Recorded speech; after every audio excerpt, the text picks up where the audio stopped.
The IRS has the legal authority to reach directly into your bank account and take money to satisfy a tax debt.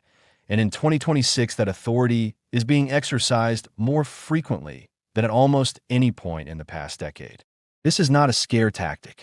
This is not an exaggerated headline designed to get a reaction. This is a real legal mechanism called a bank levy, and the IRS does not need a courtroom, does not need a judge's signature, and does not need your permission to execute one. What most people do not know, and what I'm going to walk you through today in detail, is that there is a specific category of money sitting in your bank account right now that the IRS cannot touch, even when a levy is in effect, even when every other dollar in that account is fair game. Knowing exactly which funds are protected, how that protection actually works, and what you need to do to make sure your protected money stays protected is the difference between a tax problem that is manageable and a tax problem that wipes out the money you depend on to survive. Stay through this entire video because the protections I am covering apply differently depending on the source of your income, and the action steps required to actually claim that protection are specific and time-sensitive once a levy notice arrives. Before we get into it, subscribe right now and turn on the bell. The IRS does not explain these protections to you proactively. They are buried in the tax code, referenced in obscure subsections, and never summarized in the levy notice itself in language that tells you clearly what you can do to protect yourself. What this channel does is take exactly this kind of information, the parts of a system that are technically public but practically invisible, and explain them in plain language before you need them, not after a levy has already drained your account. Subscribe, turn on the bell, and let's get into exactly how this works. Here is how an IRS bank levy actually happens, because understanding the sequence matters for what you can do at each stage. The IRS does not levy your account the moment you fall behind on taxes. There is a process, and at every stage of that process, there is an opportunity to intervene before the levy actually executes. First, the IRS assesses the tax and sends you a notice and demand for payment. If you do not pay and do not respond, they will eventually send a final notice of intent to levy, and this is the document that matters most because it is required by law to be sent at least 30 days before the levy actually takes effect. That 30-day window is not a formality. It is your opportunity to request a collection due process hearing, to set up a payment plan, to negotiate an offer and compromise, or to demonstrate financial hardship that delays or prevents the levy entirely. The problem in 2026 is that the IRS has dramatically increased its automated levy processing, meaning that for many taxpayers this notice arrives by mail at an address that may be outdated, may get overlooked among other mail, or may get treated as just another piece of IRS correspondence rather than the urgent 30-day countdown that it actually is. If you have received any notice from the IRS in the past several months referencing a tax balance, do not set it aside. Read it carefully and look specifically for the words "final notice of intent to levy." If you see that phrase, the clock is already running and you have a limited window to act. Once the 30 days pass without resolution, the IRS sends a separate notice directly to your bank, instructing the bank to freeze the funds in your account up to the amount of the tax debt. Here is a detail that catches an enormous number of people off guard. When a bank receives a levy notice, federal law requires a 21-day holding period before the bank actually sends the frozen funds to the IRS. During those 21 days, the money is frozen and you cannot access it, but it has not yet left your account permanently. This 21-day window exists specifically so that taxpayers have one more opportunity to resolve the issue, claim an exemption, or demonstrate that some or all of the frozen funds are protected before the money is gone for good.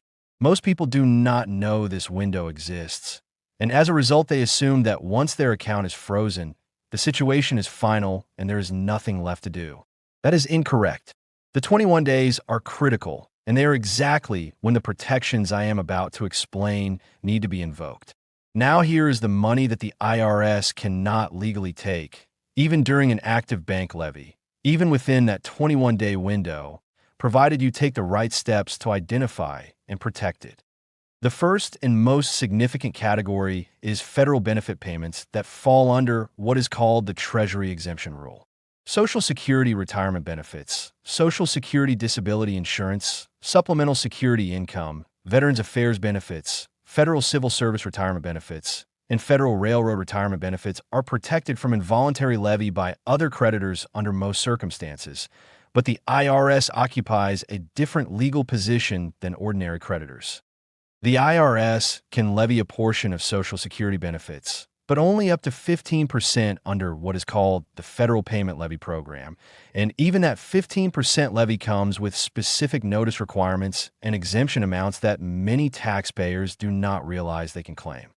If your bank account contains federal benefit payments, and those payments are electronically deposited through the Direct Express program or directly via ACH from the Treasury, federal regulation requires your bank to automatically protect a minimum balance equal to 2 months' worth of benefit payments from being swept by a levy from any creditor, including in many interpretations the IRS itself for the broader account freeze, even though the IRS retains its own narrower authority to levy a portion specifically under the Federal Payment Levy Program. This is a nuanced area, and it is exactly why so much confusion exists. The practical takeaway is this. If your account contains Social Security, SSI, VA benefits, or other protected federal payments, you have grounds to request that your bank identify and protect those specific funds, and you have grounds to file IRS Form 12153, the request for a collection due process or equivalent hearing, specifically citing financial hardship and the protected nature of those funds, within the window before the levy fully executes. The second category of protected money involves what is legally defined as the minimum exemption amount for wages and certain account funds based on filing status and number of dependents, which the IRS is required to leave untouched specifically to prevent a levy from leaving a taxpayer with literally nothing to live on. This exemption is published annually by the IRS in Publication 1494, and it specifies a dollar amount, based on your filing status and the number of dependents you claim, that must remain exempt from a wage levy. While this exemption technically applies most directly to wage garnishment rather than a one-time bank account levy, taxpayers who can demonstrate that the funds in their bank account represent recent wage deposits, and that levying those funds would leave them below the Publication 1494 exemption threshold for their household, have a legitimate basis to request a release or partial release of the levy on hardship grounds. The IRS has a formal process for this called a levy release request, filed using Form 911, the Taxpayer Advocate Service application, specifically when a taxpayer can demonstrate that the levy is causing immediate economic hardship, defined by the IRS as the inability to meet basic, reasonable living expenses. The third category, and one that surprises almost everyone who learns about it, involves child support payments that you receive, not pay. If you receive court-ordered child support payments that are deposited into your bank account, those funds, in most states, retain a legal protection from creditor levy that follows the money even after it has been deposited, provided you can clearly document the source. This protection exists because child support is legally considered money belonging to the child for their support and welfare, not general income belonging to the recipient parent that creditors can claim. If a portion of the funds in your levied account came from child support payments, document that source immediately through bank statements showing the deposit pattern and any court order establishing the child support arrangement, and present that documentation to both your bank and the IRS as grounds for exempting those specific funds from the levy. The fourth category involves funds held in certain retirement accounts, and this is an area where the protection is strong but conditional. The IRS generally can levy funds in an IRA or a 401k, which surprises people because these accounts are protected from most other creditors under federal and state exemption laws. The IRS, however, has a specific carve-out in its own internal guidance, found in the Internal Revenue Manual, that instructs revenue officers to generally avoid levying retirement accounts except in cases of flagrant tax avoidance, willful evasion, or when the taxpayer has substantial liquid assets elsewhere that should be pursued first. This is internal IRS policy rather than an absolute legal prohibition, which means it is not guaranteed protection, but it is ground for requesting that any retirement account levy be reconsidered or released, citing the IRS's own internal manual guidance. Particularly if you can demonstrate that levying the retirement account is disproportionate compared to your overall financial situation and that you have not engaged in willful tax evasion. Here is what you do if you have received a levy notice or discover that your account has already been frozen. First, identify the exact source of every deposit in the affected account going back at least 2 months. Federal benefits, wages, child support, retirement distributions. This documentation is the foundation of every protection claim you can make.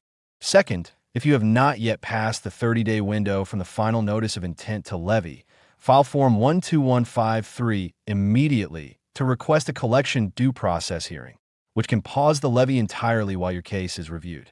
Third, if the levy has already been sent to your bank and you're in the 21-day holding period, contact the IRS revenue officer assigned to your case immediately.